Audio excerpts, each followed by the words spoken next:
What if you could take a step back and look at the world?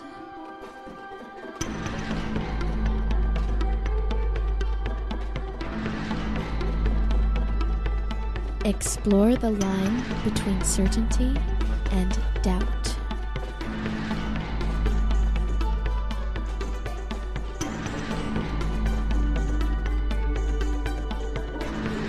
You are listening to the Illumination Hour with your host, Ellen Stallone.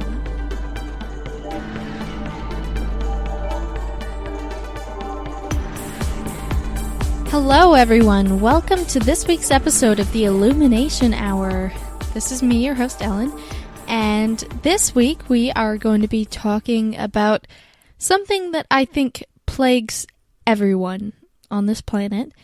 Unless you're some sort of magical genius and you can control everything that happens in your brain, which on some level, I would say we can. We can control our conscious processes to some degree, and that depends on a lot of things like emotional intelligence and willpower, but there are things that happen in your brain that you cannot control, and that is what we call the subconscious. Now that brings about things like dreams or urges or fantasies, and sometimes it seeps its way into our consciousness without us even really knowing how it got there or where it came from. So today I'm going to be talking about something called the white bear phenomena. And I know that most of you probably don't know what I'm talking about right now, but hopefully this will become clear to you once I start talking about it. Everyone knows what it's like to have unwanted thoughts, right? Thoughts like, I'm not good enough, or I'm fat, or no one likes me. Or sometimes these thoughts are directed towards other people, but regardless, they're memories, sayings, things that you just can't seem to get out of your head. And it's not something that you are controlling consciously. So we're going to be reading a bit about unwanted thoughts, and we'll see how this ties into the white bear phenomena that I mentioned. Unwanted thoughts. They're enough to crush your daily life and make you feel completely out of control. When you can't control your own thoughts, you feel insane. Crazy thoughts, shameful thoughts, obsessive thoughts, thoughts that appear from nowhere. You know what I mean, those kinds of thoughts. It's different for everyone. You may think bad and extreme things that you really don't want to think, or you may obsess about the future. Maybe it's about washing your hands. You might perform little rituals at certain points until you feel just right. You might check, and recheck things. Or you might worry about losing something. You might fear that you are going insane. Literally, losing your mind.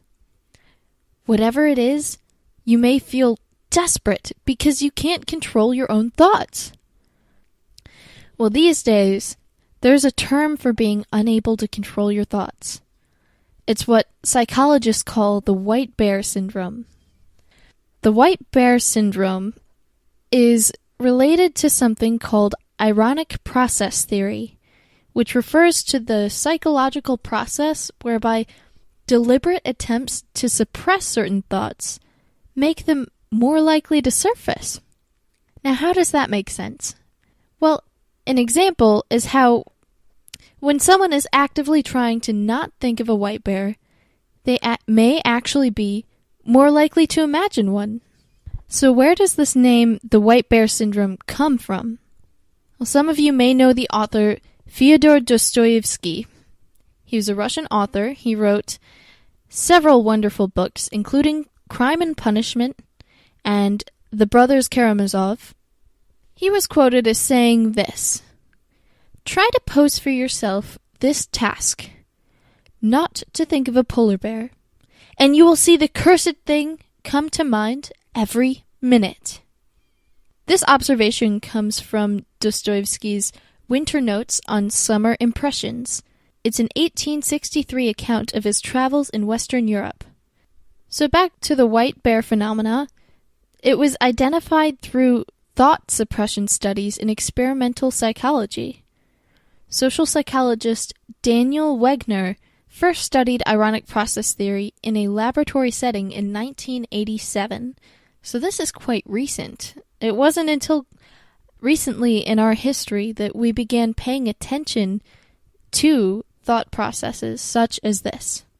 Ironic mental processes have been shown in a variety of situations where they're usually created or worsened by stress. In extreme cases, ironic mental processes result in intrusive thoughts about doing something immoral or out of character, which can be troubling to the individual. These findings have since guided clinical practice. For example, they show why it would be unproductive to try to suppress anxiety-producing or depressing thoughts. So I'll give you an example of some of the experiments that were tried and that actually helped us to understand this ironic process theory. The experience sampling or daily diary method is one way that psychologists attempt to specifically and scientifically measure thoughts. This involves interrupting people as they go about their daily lives and asking them to record the thoughts they are having right at that moment, in that place, often by using something called clickers.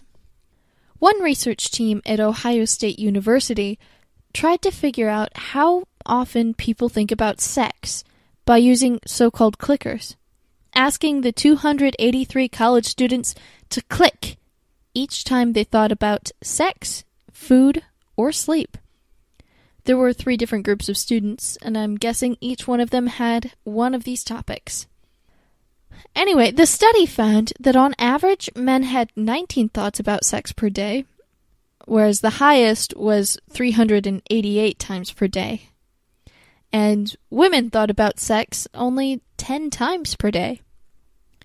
Among the study's flaws were that the researchers had not taken ironic process theory into their experimental design.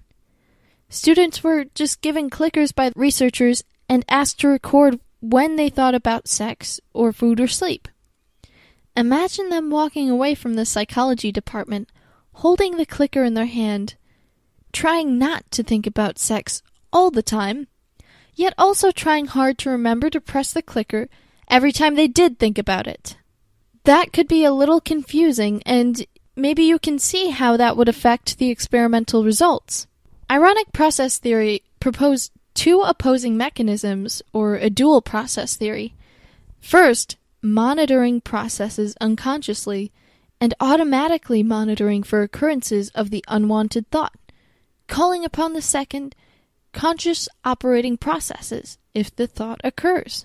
This theory explains the effects of increased cognitive load by emphasizing that where there is cognitive effort, the monitoring process may supplant the conscious process, also suggesting that in order for thought suppression to be effective, a balance between the 2 processes must be met, with the cognitive demand not being so great as to let the monitoring processes interrupt the conscious ones. Cognitive overload inhibits successful activation of operating processes.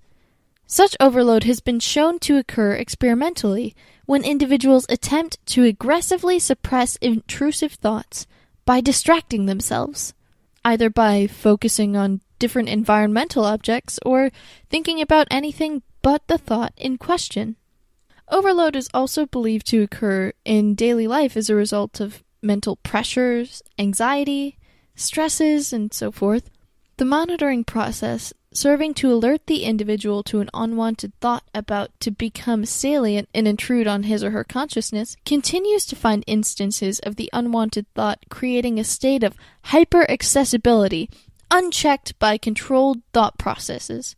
Research has also shown that individuals do have a capacity to successfully suppress thoughts by focusing on specifically prepared distractions or objects, a process sometimes referred to as focused distraction.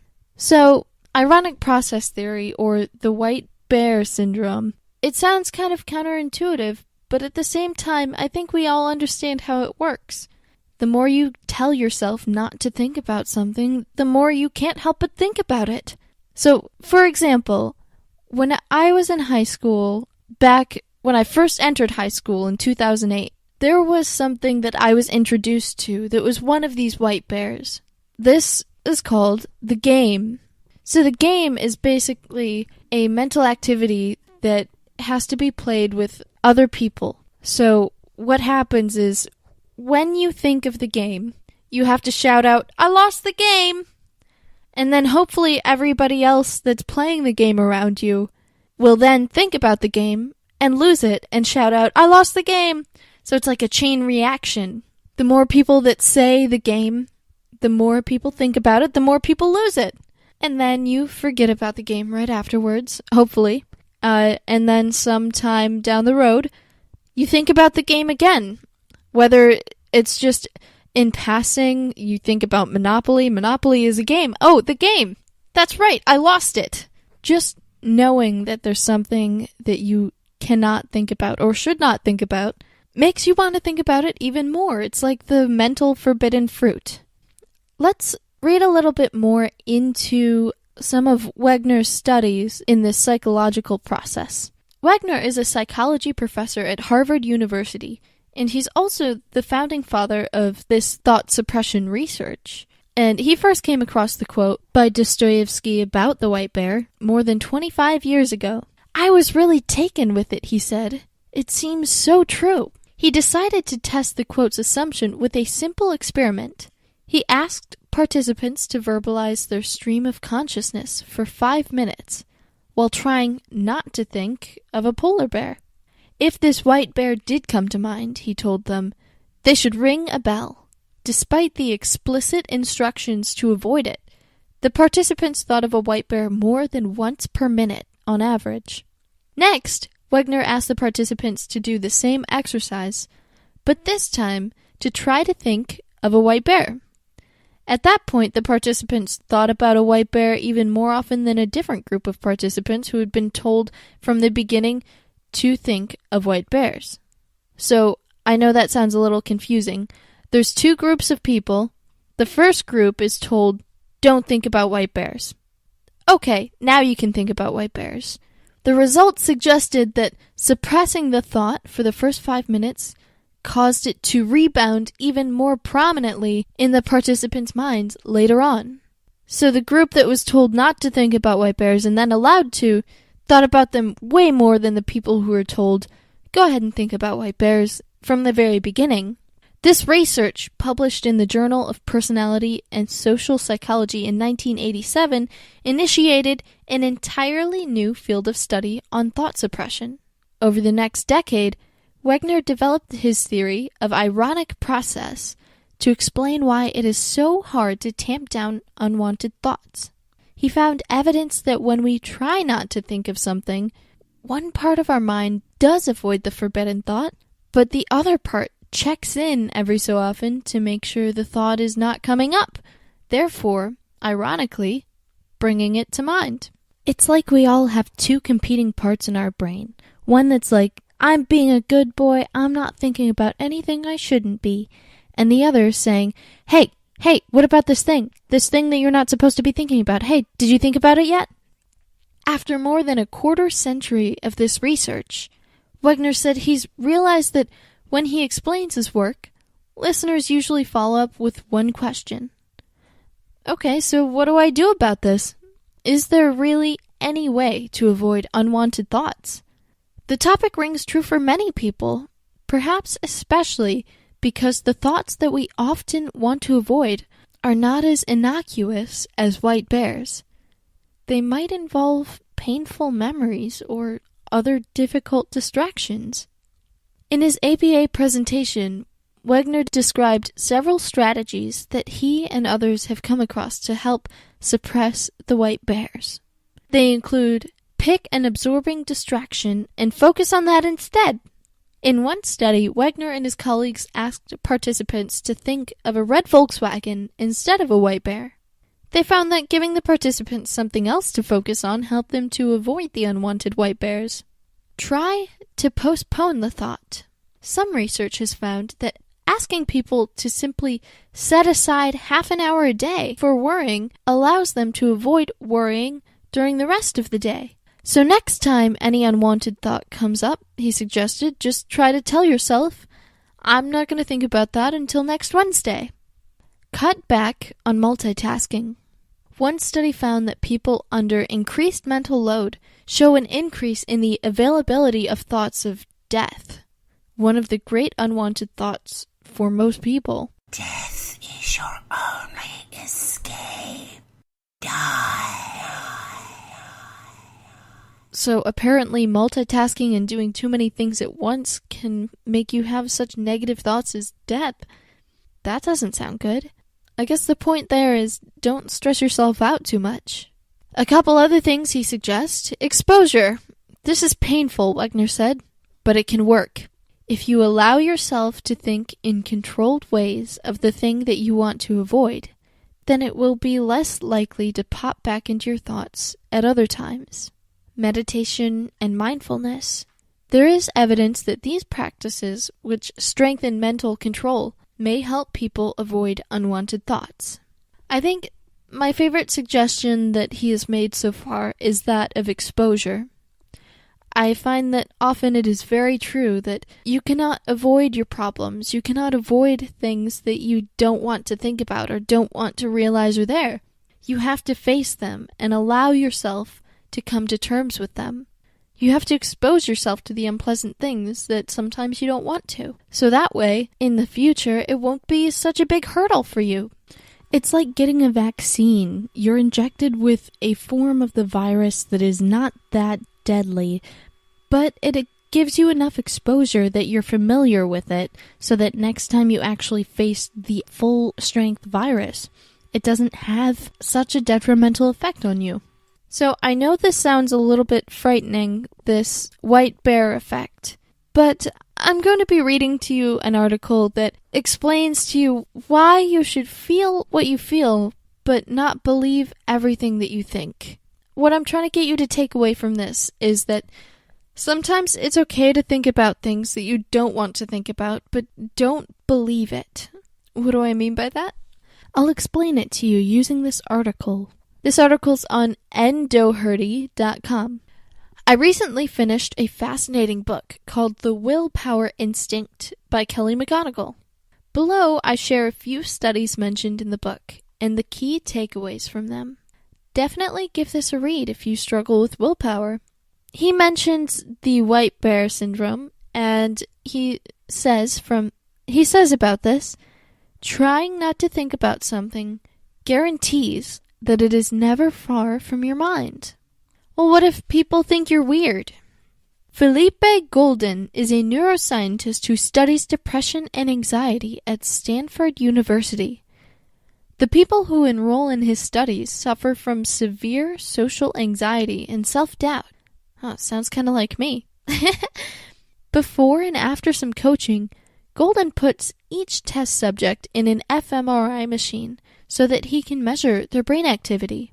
While in the machine, he flashes up several statements on a screen and asks the participants to reflect on them. Statements such as, I'm not okay with the way I am. People think I'm weird. Something is wrong with me. Between sessions in the fMRI machine, Golden teaches each participant to observe and accept their thoughts and feelings, no matter how scary or uncomfortable they may be.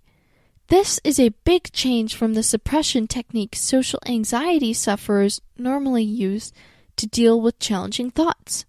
Golden encourages them not to push the scary thoughts away, teaching them instead how to handle such thoughts and develop confidence that the anxiety will naturally run its course if they don't resist it. The brain activity of each participant in Golden's studies is drastically different before and after the coaching.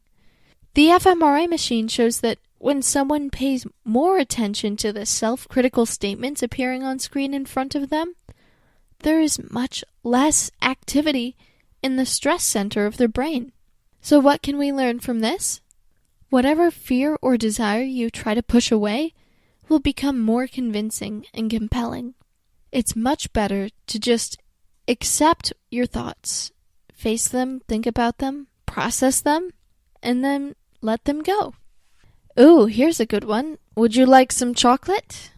James Erskine is a psychologist at St. George's University of London who once ran an experiment involving self-control and chocolate, which when it comes to chocolate, I really have no self-control. A few dozen women were invited to the lab for a taste test of two similar chocolate treats. Before the test began, each woman was asked to think aloud for 5 minutes. A third of the women were given no special instructions about what to think. Another third were told that they could express any thought they had about chocolate, while the final third were instructed to suppress any thoughts about chocolate.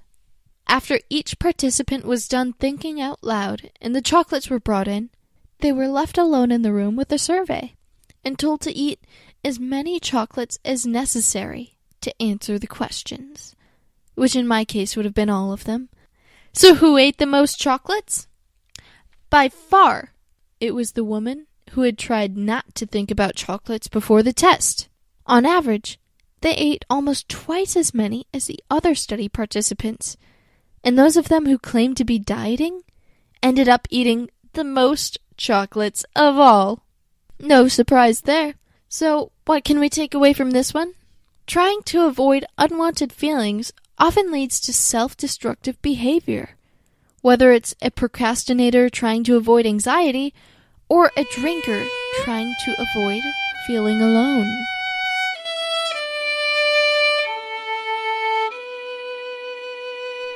No kisses for you.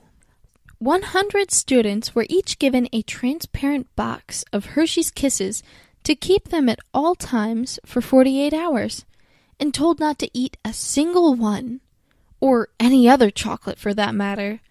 Oh my goodness, that's so cruel! No chocolate for 48 hours!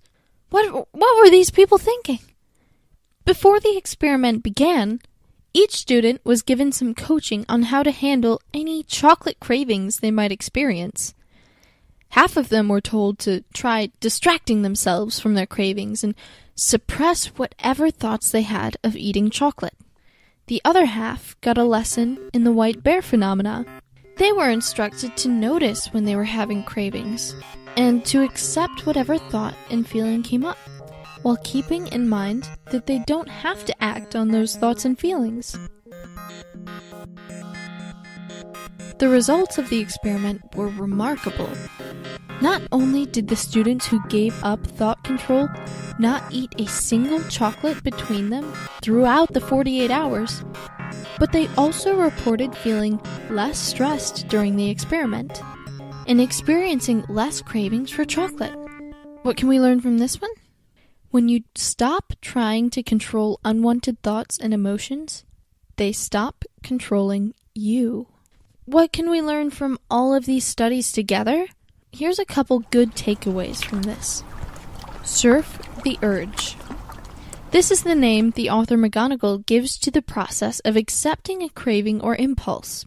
Rather than trying to resist an urge, it's much more effective to surf it like a wave.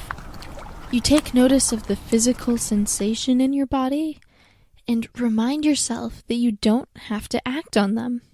McGonagall warns that surfing the urge does take practice, and you can expect to fall off the board a few times in the beginning. But over time, you learn how to accept and handle all your difficult inner experiences, and no longer need to turn to unhealthy rewards for comfort. Also, feel what you feel, but don't believe everything you think. The idea here is that we can never really control what thoughts enter our head.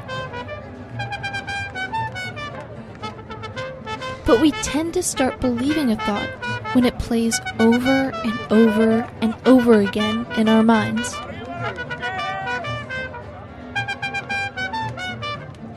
especially if it's a thought we've tried to get rid of. This mental phenomenon is what advertisers prey on, knowing that if we're exposed to a specific message enough times, we'll start to believe it. This message is brought to you by Coca-Cola. The way out is to let go.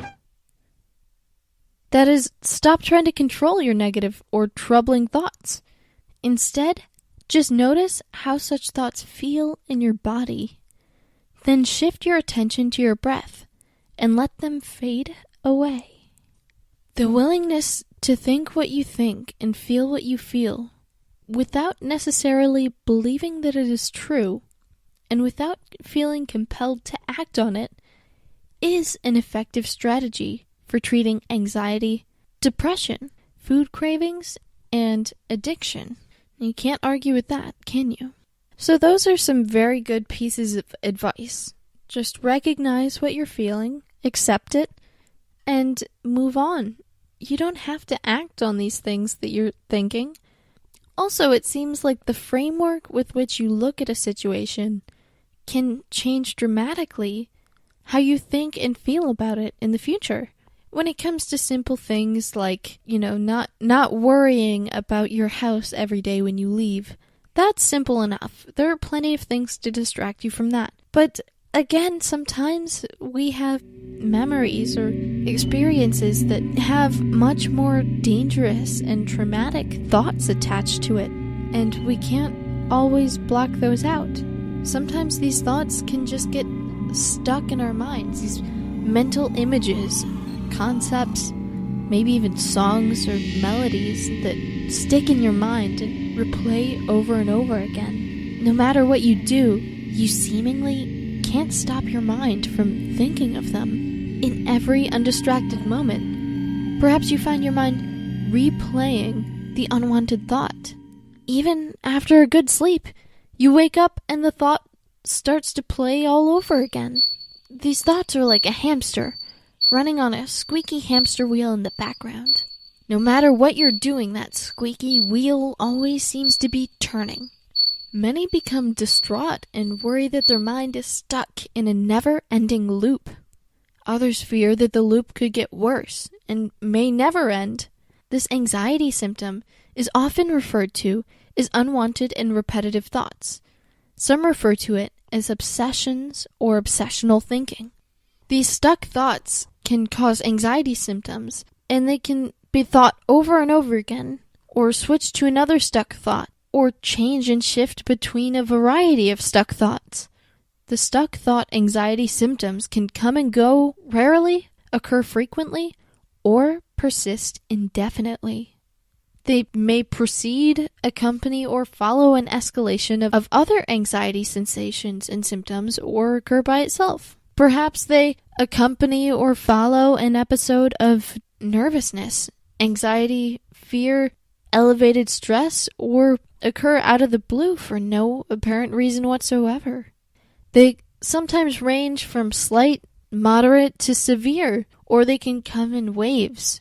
They can change from day to day or moment to moment. Sometimes these stuck thoughts are referred to as earworms. So, why does anxiety cause these stuck thoughts? Well, there are many reasons why anxiety can cause stuck thoughts. 3 main reasons are that stress adversely affects brain function. Stress taxes the body's energy resources harder than normal, and stress can impact and significantly reduce the quality of sleep, leaving you tired. Behaving anxiously activates the stress response. Because of the many changes this stress response brings about, it stresses the body, especially the nervous system, which includes your brain. When stress responses occur infrequently, the body can return to normal functioning easily. This results in few, if any, lingering negative effects. When they occur too frequently, however, such as from behaving overly anxiously or being stuck in a bad situation, the body has a more difficult time recovering. This can result in the body remaining in a state of hyperstimulation, since stress hormones are stimulants. In other words, behaving overly apprehensively can overstress the body. A body that becomes overly stressed can behave in odd ways. Regarding stuck thoughts, persistently elevated stress has a negative effect on brain function. Increased electrical activity in the brain will cause an increase in thought generation. They're here. This increased thought generation can cause thoughts to replay over and over again. They're here. Stress also heightens the activity in the amygdala, which is the fear center, and suppresses activity in the cortex, which is the rationalization area of the brain. This change can cause stuck thoughts to take on a more ominous tone, with a reduced ability to dismiss them.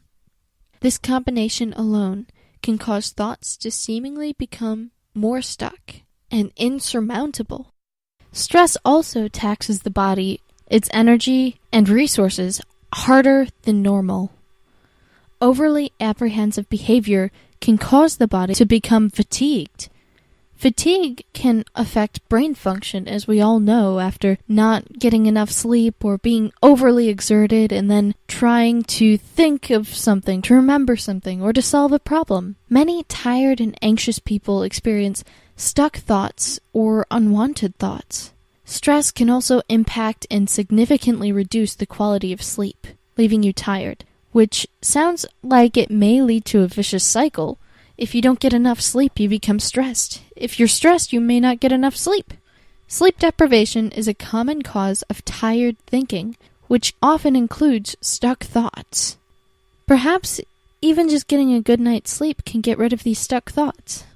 Although, if you are like me, sometimes you have these stuck thoughts not because of a lack of sleep, but perhaps it's because of something that happened while you slept. In my case, and in many other cases as well, sometimes while we're sleeping, that's when our subconscious comes alive and brings forth these mental images and concepts and thoughts as dreams. And sometimes these dreams are of things that we don't want to think about or don't want to remember. Perhaps it's bad memories of traumatic experiences, or of things that are unpleasant. Maybe they're realities that we don't ever want to come to fruition, in which case dreaming about them and then waking up and thinking about it can affect the way that you behave throughout the day and your mood in general. Now, this isn't a pleasant thought. This is nothing that anybody wants to deal with, of course, but it's not something that we can control necessarily either. I mean, when we go to sleep, what happens next is completely up to our subconscious. We can't change that. But what we can change is how we respond to those thoughts. You can either choose to believe them and act on them, or you can choose to deal with them. And dealing with these unwanted thoughts is the only way you can succeed in getting rid of them. So for this part of the show, I would like to talk about a few things to help clear your mind and get focused on the things that actually matter to you.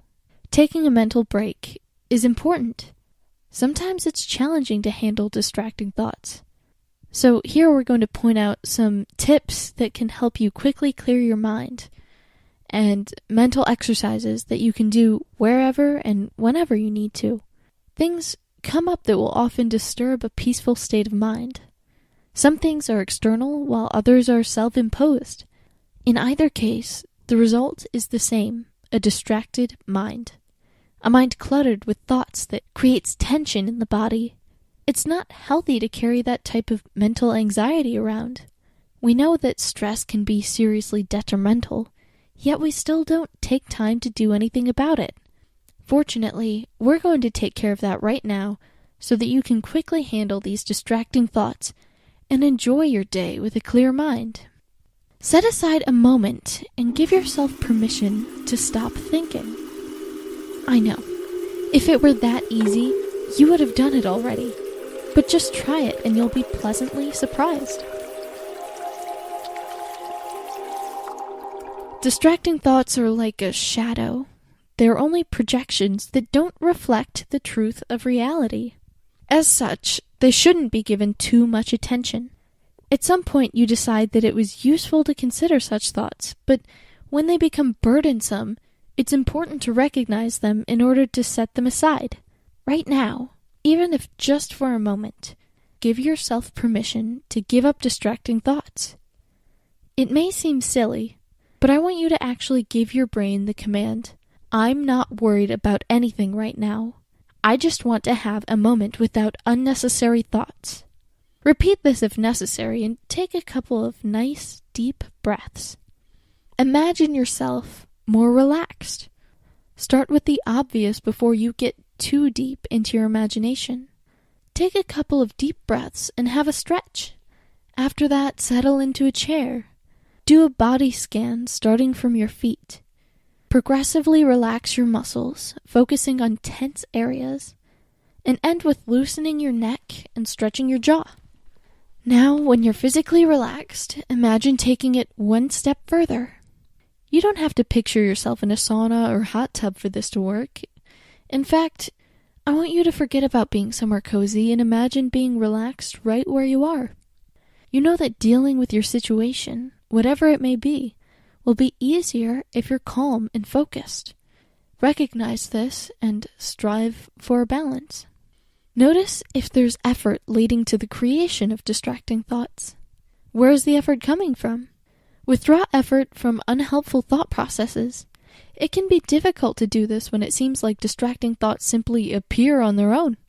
That's why it is helpful to look at the underlying cause. Did you intentionally set out to think something over?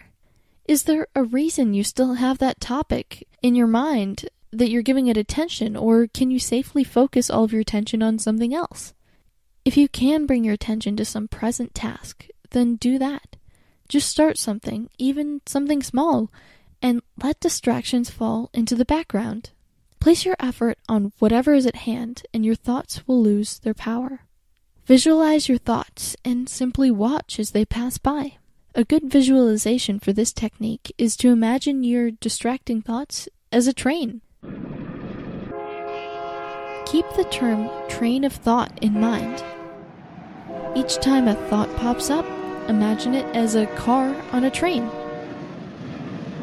Attach it to the train or throw it into a freight car and watch it go away.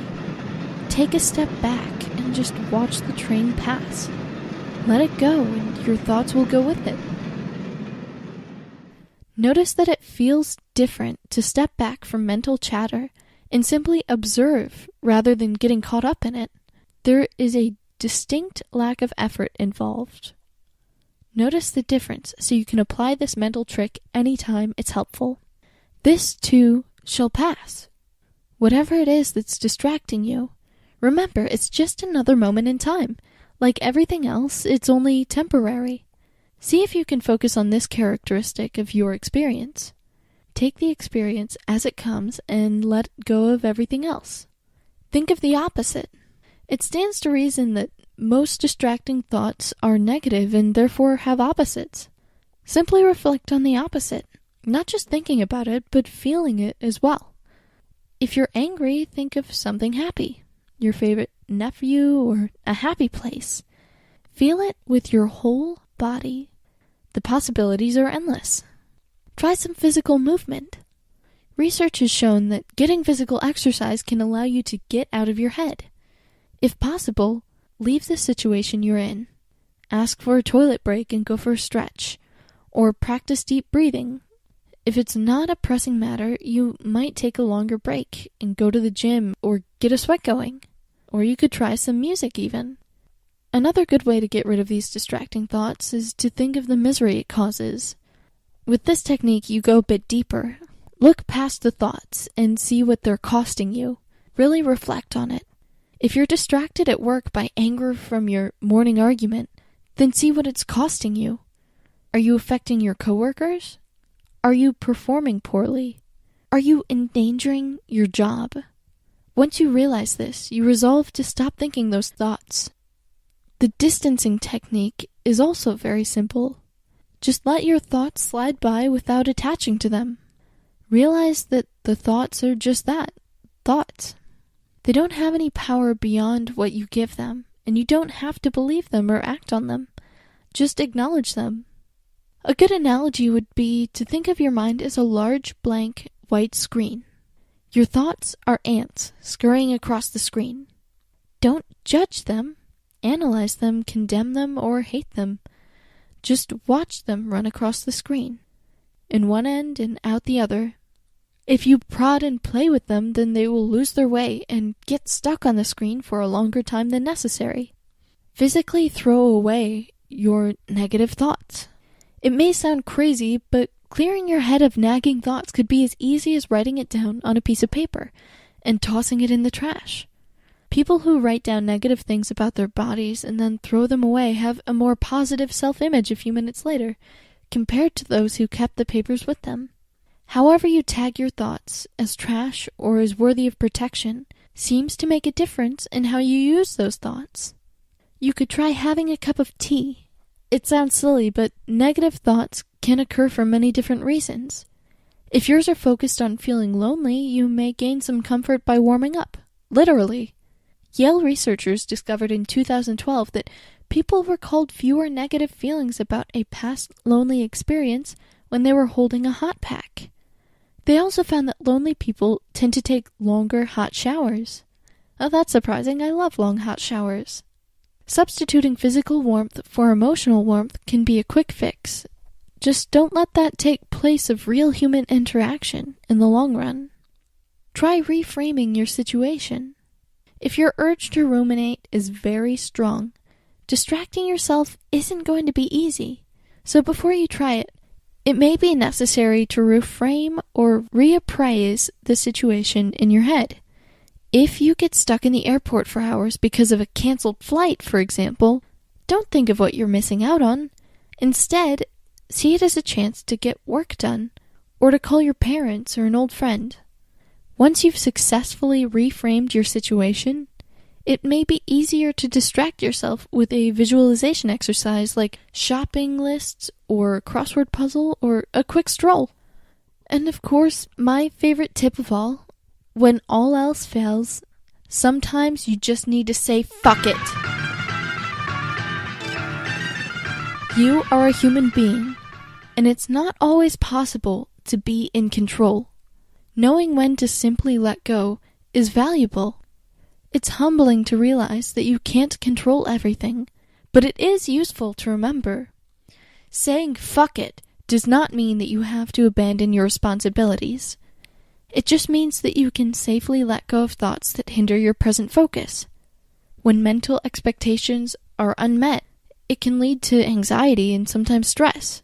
If the results are weighing on you and affecting your present state, then it's best to let them go. You have to recognize when holding on to your expectations is not benefiting you. Even if it feels like that mental effort is getting you somewhere, more than likely, it's not. It's like stepping on the gas pedal when you're stuck in a muddy ditch. Take your foot off the pedal and go for a walk instead. I bet you'll get further that way. This step, above all else, has been the most useful one to me in my everyday life. Sometimes I think about all of these negative feelings and memories, and of course you can't get rid of those. You can't just erase your mind like it's some sort of external hard drive, and you just click the delete button and those files go to the trash bin. No, you can't do that. You can't forget things. You can't make your brain be something that it's not. So sometimes you just have to say, fuck it, this is me, these are my memories, and although I have them, they are no longer important to me. So fuck them, and fuck my brain for trying to think about them right now when they are least important. It's very freeing and relaxing. Usually afterwards, I end up with a clear mind that's as still and peaceful as water. Perhaps this is something that could work for you. Sometimes we deal with things that are stronger than negative thoughts. They're more pervasive and more subtle as well. These are called mental distortions. There are three main mental distortions that are nicely summed up by Martin Seligman in his work Learned Optimism. The first is called permanence. We think everything has a larger impact, time-wise, than it really does. We believe that a bad event will persist and continue to affect us. A permanent thinker checks the scales after a week of failed dieting and despairs. I will never be able to lose any weight. A temporary thinker thinks differently. I didn't lose any weight this past week, but that doesn't mean I won't in the future. The second distortion is called pervasiveness. We think that the consequences of an event will spill over into the rest of our lives. It has a larger impact space-wise than it really does. Bruce gets up to do a presentation at a big meeting, and he stutters in nervousness. If he was a healthy, specific thinker, he would have thought, I got nervous once at a business meeting. No big deal. If he was a pervasive thinker, he would have interpreted the situation as, I'm not a good speaker. I'm boring. Nobody wants to socialize with me. Oh my God, is that why Elle turned down a date with me? The third distortion is called personalization, which is taking everything personally. We see insults where none were meant, or we take blame for things that are not our fault. For instance, Madison and Clark bump into an old friend Peter on the street, but Peter pretends not to see them and walks right past. Madison takes it personally. She thinks Peter doesn't like her, or maybe she's done something to anger him. Clark, however, thinks that Peter was probably late for an appointment and didn't have time to chit-chat. So how do we catch these distortions? A good method of applying this knowledge would be the 3-column method. You could write it down, but it's also easy enough to do mentally. Simply get into the habit of monitoring your thoughts. Once you catch a thought, write it down in the first column. Next to it, write down the distortion that you think may apply. And in the third column, write down a healthy interpretation, one without any distortions. The next time you catch yourself with a distorted thought, stop and replace it with your healthier interpretation. This is a skill that can be hard to master, but the results are worth it. Of course, if none of these strategies work for you, there is always something else that you can try. And this last group of techniques simply involves forcing the thoughts to stop. The first such technique is the howitzer mantra. Prepare for a mantra that works for you. The howitzer refers to the fact that it has to be forceful. Examples of these are stop, enough, no more, or lies. The moment you catch yourself with an unwanted thought, interrupt the chain of thoughts with your forceful mental exclamation. Another version is to wear a rubber band around your wrist. Every time you catch yourself with a thought you don't want, snap the band. It hurts a little, sure, but you're conditioning your system with mild punishment to realize that these thoughts can hurt you. Eventually, these conditioning methods will cause the thoughts to die down. So hopefully you found something in these methods that can help you to get rid of these distortions or these mental thoughts that keep repeating that you don't want to hear. I think that we all understand how loud our thoughts can be in our own head at times, and there are moments in life where we need to face those thoughts, and also moments in life when we need those thoughts to go away. The trick to being a mentally healthy individual is to knowing when it is important to face and analyze those thoughts, and when it is time to put those thoughts to rest.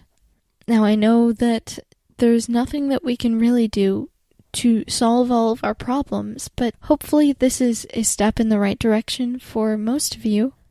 I know that some of these techniques have been helpful to me, and I feel as if I'm a better person once I've gotten rid of my negative thoughts, because not only do they make me feel bad, but they make me feel badly about myself, and that is something that nobody should have to go through. If other people love you, then you should be able to find reasons to love yourself, even in times when you feel that you are struggling. Know that you deserve the best, and allow yourself to have the best. Don't waste time with anything less than that. Well, I think that about wraps it up for this session. I hope you all now feel more familiar with the white bear syndrome, and perhaps that can be a fun game that you can play with some of your friends. Perhaps you can make your own experiment and try it out. And if you do, by the way, let me know how it goes. Email me at illuminationhour@gmail.com. Alright, thanks for listening, everyone. You've been listening to the Illumination Hour. We'll see you again next week. What can we say to convince you to take all of the boundaries down? To stop limiting what you believe can be yours? If there is anything we wish to achieve, it is to have each of you boundless and free, knowing that every thought you entertain somehow determines your experience. Begin to believe that you are always at the right place at the right time.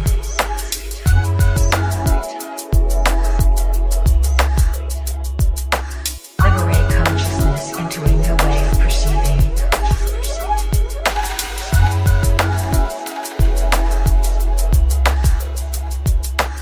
Frequency is what you know. Frequency is your identity. Frequency is what you know. Frequency is your identity. Frequency is what you know. Frequency is your identity. Frequency is what you know. Frequency is your identity. Right place. Right time. Right place. Right time. Right place. Right time. Right place. Right time. Begin to believe that you are always at the right place at the right time.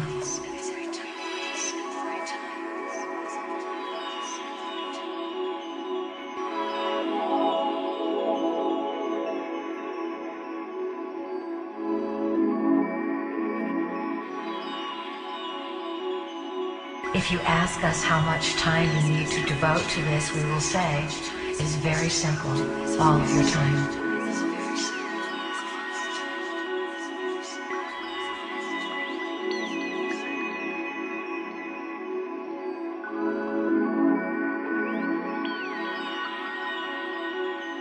All of your time. The right place, the right time. The right place, the right time. All of your time.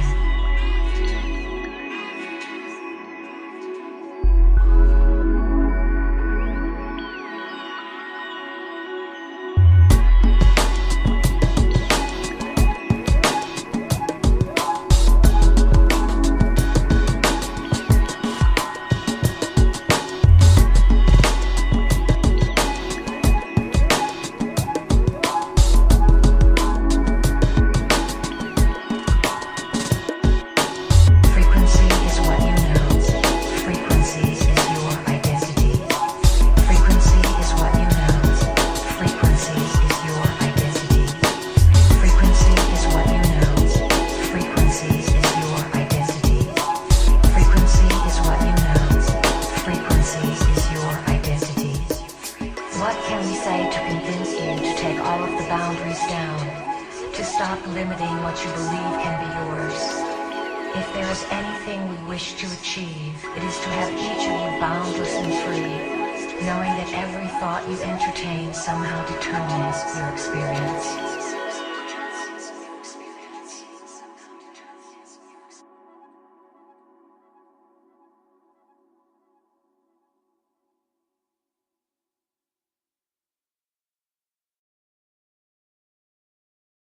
Good enough, or I'm fat, or no one likes me. Or sometimes these thoughts are directed towards other people, but regardless, they're memories, sayings, things that you just can't seem to get out of your head. And it's not something that you are controlling consciously. So we're going to be reading a bit about unwanted thoughts, and we'll see how this ties into the white bear phenomena that I mentioned. Unwanted thoughts. They're enough to crush your daily life. and make you feel completely out of control. When you can't control your own thoughts, you feel insane. Crazy thoughts, shameful thoughts, obsessive thoughts, thoughts that appear from nowhere. You know what I mean, those kinds of thoughts. It's different for everyone. You may think bad and extreme things that you really don't want to think, or you may obsess about the future. Maybe it's about washing your hands. You might perform little rituals and on some level, I would say we can control our conscious processes to some degree, and that depends on a lot of things like emotional intelligence and willpower, but there are things that happen in your brain that you cannot control, and that is what we call the subconscious. Now that brings about things like dreams or urges or fantasies, and sometimes it seeps its way into our consciousness without us even really knowing how it got there or where it came from. So today I'm going to be talking about something called the white bear phenomena. And I know that most of you probably don't know what I'm talking about right now, but hopefully this will become clear to you once I start talking about it. Everyone knows what it's like to have unwanted thoughts, right? Thoughts like, I'm not...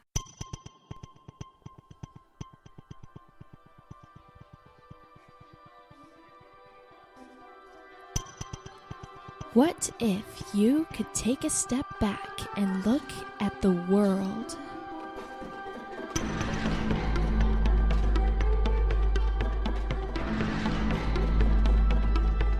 Explore the line between certainty and doubt.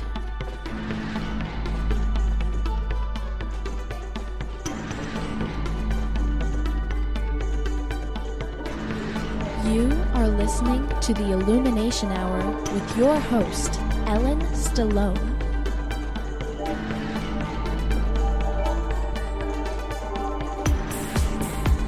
Hello everyone, welcome to this week's episode of the Illumination Hour.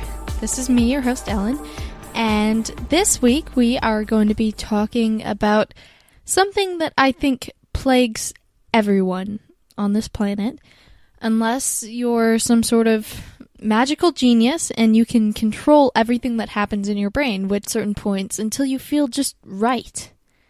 You might check, and recheck things. Or you might worry about losing something. You might fear that you are going insane. Literally, losing your mind. Whatever it is, you may feel desperate because you can't control your own thoughts. Well, these days, there's a term for being unable to control your thoughts. It's what psychologists call the white bear syndrome.